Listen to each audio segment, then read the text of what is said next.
About time. You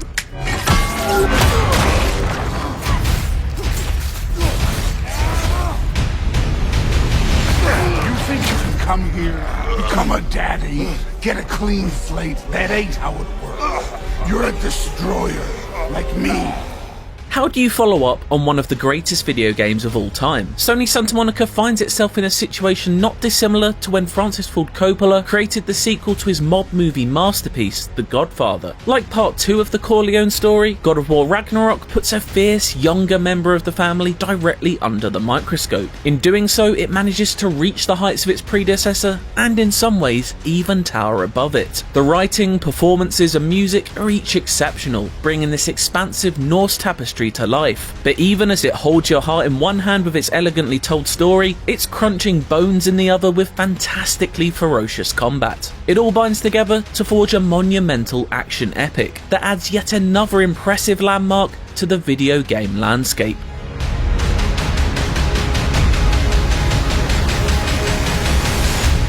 You've already taught me discipline. I need more than that. I need answers. Answers you don't have. Answers only your mother had.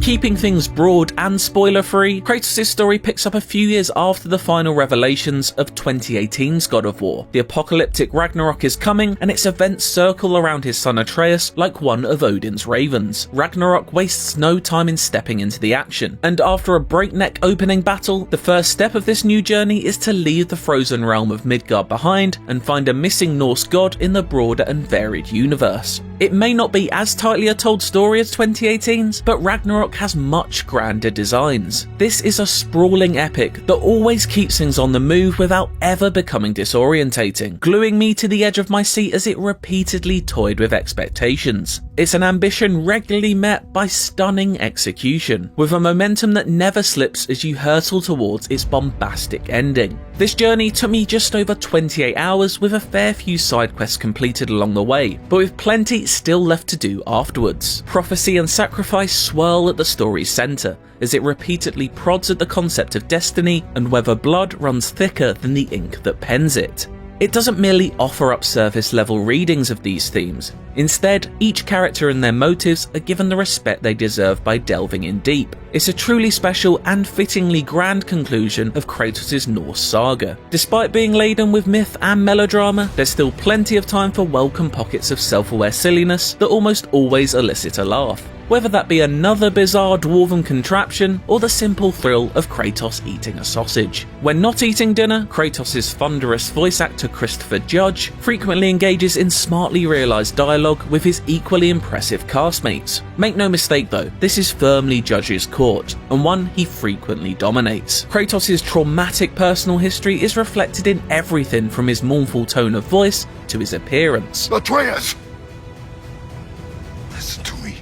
His Icarus wings are long since clipped, but his complexion is still pale, like a square of wall where a family portrait used to hang. The everlasting cycle of violence between parents and their children has long been a theme ever since the original God of War trilogy, although one that was only truly emphasised in 2018's revival. Now it's an inescapable fixture of Ragnarok, an exploration of the rawest and most human of emotions, and what happens when they are channeled through superhuman vessels. Pain leads to anger, anger leads to hate. This is the genesis of the stalking threat embodied by the incomparable force that is a grieving mother. Portrayed incredibly with a newfound fury by Danielle Bisutti, Freya is a striking presence to be reckoned with in the sequel. No longer just a helpful witch in the woods, she's given a whole new spectrum of emotional depth to play in, and Ragnarok is all the better for it. Each character is given their own moments to shine throughout. Sunny Suljic fires back regularly with the sharp teenage tongue of a brasher, more confident Atreus, and Alistair Duncan's severed head accessory Mimir continues to provide levity and exposition in abundance. Back to smashing through things for fun and profit. Lovely. Various newcomers to the vastly expanded cast also deliver fantastic performances, with a particular standout being Leia Hayes, radiating infectious energy from the mysterious Angerboda. The foul-mouthed Brock and skittish Sindri provide pockets of humour, as well as a lot of genuinely helpful info along the way as they play a much more central role in the story this time around. Also returning is composer Bear McCreary, whose score, like the Dwarven Smith brothers, goes hammer and tongs from the first moment to the last. There's some truly beautiful music to be heard along the journey, as well as explosions of raw orchestral power during intense fight scenes. Layered writing, impeccable acting, and stunning set design are all crucial aspects in driving God of War's filmic aspirations home, but they're also never let down by the rock-solid technical craftsmanship at work. The one continuous camera shot style of 2018's reboot returns, impressively snaking through the entirety of Ragnarok as if mimicking the world serpent Jormungandr himself. My goodness, what a strapping physique. Capable of an astounding variety of acts of violence, I imagine. God of War's combat has always been the flashy attraction that draws a crowd in to be wowed by its story, however, and Ragnarok continues that tradition. Kratos' blades whip around in every direction, delivering a clanking fiery pain to any face they meet. Heavy cleaves of his axe crunch into enemies, making them fold like bloodied origami. And yes, that axe still slices through the air, meatily lodging itself into anything unfortunate enough to be in its path, before being recalled to your palm with what remains one of the most satisfying button presses ever assigned to a controller. It's all unapologetically fast and undeniably glorious, harking back to the brand of frantic action in which the series was originally rooted. But even with that slight shift to old school action, Ragnarok's eyes are still drawn more to the shimmer of Nathan Drake's gold rather than Bayonetta's platinum. Cinematic spectacle takes precedence over the chaotic, bordering on cartoonish action of old. The axe feels largely similar to how you remember, and that's no bad thing with its dynamic mix of heavy attacks and ranged power. But how you wield the blades is noticeably different. There's a greater emphasis on using them to hook enemies and maneuver them around the arena, whether that be dragging them in towards you or juggling them in the air like the hottest of potatoes. They're much closer to how they felt in the original games, a nostalgic moveset with a brilliant modern edge. Both weapons have new tricks to show off too. You can Frost Awaken the axe by holding in the triangle button to power up your next attack, or mash the same button while the blades are equipped to ignite them. Even the shield is now more of an offensive tool, and different types can be bought and crafted to fit your playstyle. Runic abilities, special cooldown attacks assigned in your inventory, also return, and while there isn't the same abundance of choice this time around, each is devastatingly effective. Brutal finishes on stunned enemies are another enjoyable throwback to the God of War of old. There's noticeably a good amount of variety in the randomly chosen weapon-specific animations too.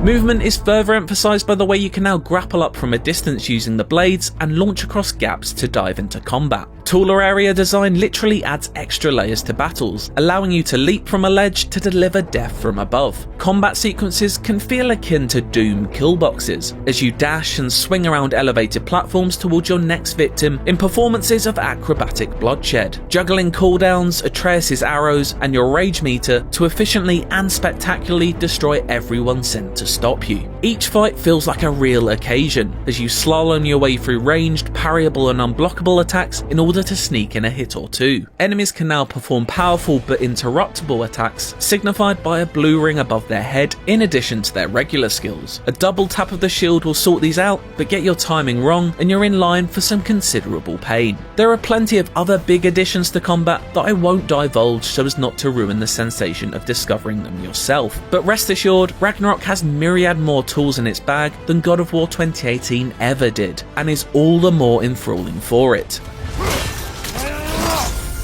It all feels exceptional when in full flow, often mesmerising with its top tier action drenched in rhythmic brutality, and is quite simply the best combat I can remember playing in a game. And that just goes for the regular fights. Boss battles are of both a higher quantity and quality, including one encounter that makes the opening Stranger fight from 2018 look like a playground scuffle. It's not just the story bosses either. I fought massive alligator bastards called Dreki on more than one occasion, which were a real event to fight and more of a challenge than 2018's Trolls ever posed. It's great to see sprinklings of that old school monster mayhem thrown into the mix, which manages to successfully offset some of the more serious stretches of the story. Smart new puzzle ideas are consistently introduced, and building complexity throughout as more abilities are added to your arsenal. They're often fun and never in danger of slowing your progress to the detriment of the plot. But even so, Atreus or Mimir can't help but come in with a hint far too early and sometimes rob you of that satisfying aha moment. It's a very rare annoyance in a world where normally every last word is a joy to listen to. Armor customization has been streamlined, resulting in the removal of the slotting system for a more straightforward upgrading mechanic. Enchantments are now placed inside a separate amulet rather than spread over various pieces of gear. This division makes seeing what you have equipped easier and means you aren't lost delving into too many menus within menus. This also means you can upgrade a piece of armor and take it with you through your journey if your playstyle happens to perfectly click with a certain set, or you just love how it looks. The same goes for weaponry, which can be upgraded, as well as fitted with attachments such as individually named hilts and handles, each with their own perks and bonuses. Who wouldn't want to play with the Stonecutter's knob, after all?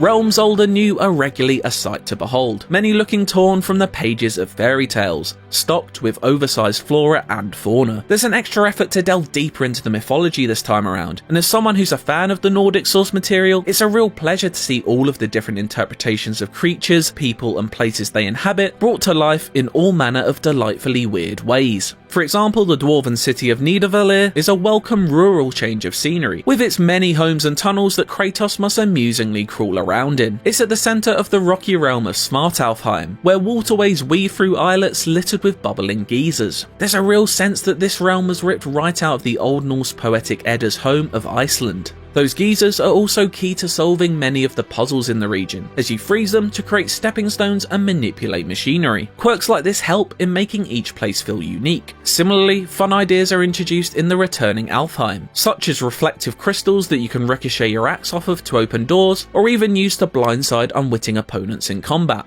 It's a further example of not only each realm looking distinct, but also feeling distinct to play in from one another. Every location almost feels like a puzzle box that you're gradually unlocking through a combination of brain and brawn as you make your way through it. These worlds bring with them dangerous new threats. If there are any faults to be found in 2018's revival, then modest enemy variety may well have been one of them. However, there is no such issue in Ragnarok, with its bestiary vastly expanded to accommodate all sizes and shapes of creatures. Familiar foes such as Draugr and elves have made their way across, but this time they're joined by creatures like Grimms, which, you guessed it, are pretty grim, scuttling toad people. Then there's a personal favourite, the Einherjar, Aesir warriors who harness the power of the Bifrost that makes a section of your health bar glow before removing that chunk on the next hit. There's an engaging but never unfair difficulty curve throughout as you're met with progressively greater threats. Well, at least it's attacking someone besides us. Side missions are sometimes spectacles in their own right. They're a great source of character development as you learn more about your friends and companions by helping them right past wrongs. Some side quests do just present a pure gameplay challenge over extra stories, however, such as hunting down powerful legendary enemies dotted across the realms of Yggdrasil's roots. There is no shortage of genuinely tough side boss encounters either. Chipping away at larger health bars is a really satisfying challenge, and remarkably well balanced against the standard quick kill nature of the majority of Ragnarok's fights. It's yet another testament to the masterful combat design on display. And yes, there are some absolutely tough as nails endgame level challenges to rival the Valkyries of 2018, but I'm gonna let you find out what those are for yourself.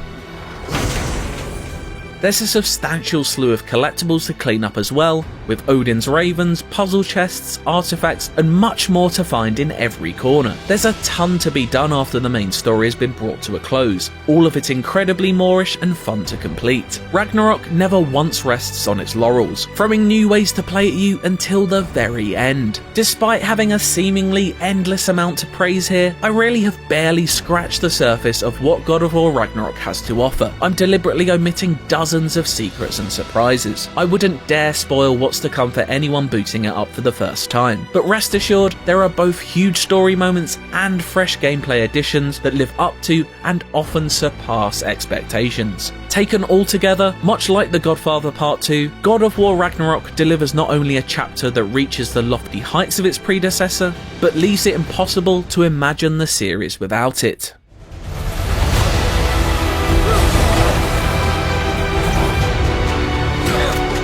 An enthralling spectacle to behold, and an even more exciting one to take the reins of, God of War Ragnarok melds action and adventure together to create a new, unforgettable Norse saga. Impeccable writing, pitch-perfect performances, knockout action, it's a complete work of art from top to bottom. Reflecting its core themes, it's everything a sequel should be, respectful of its legendary lineage, but not afraid to take it to exciting new places. God of War Ragnarok is an almighty achievement, and creates a new high that makes many of its peers look positively mortal by comparison.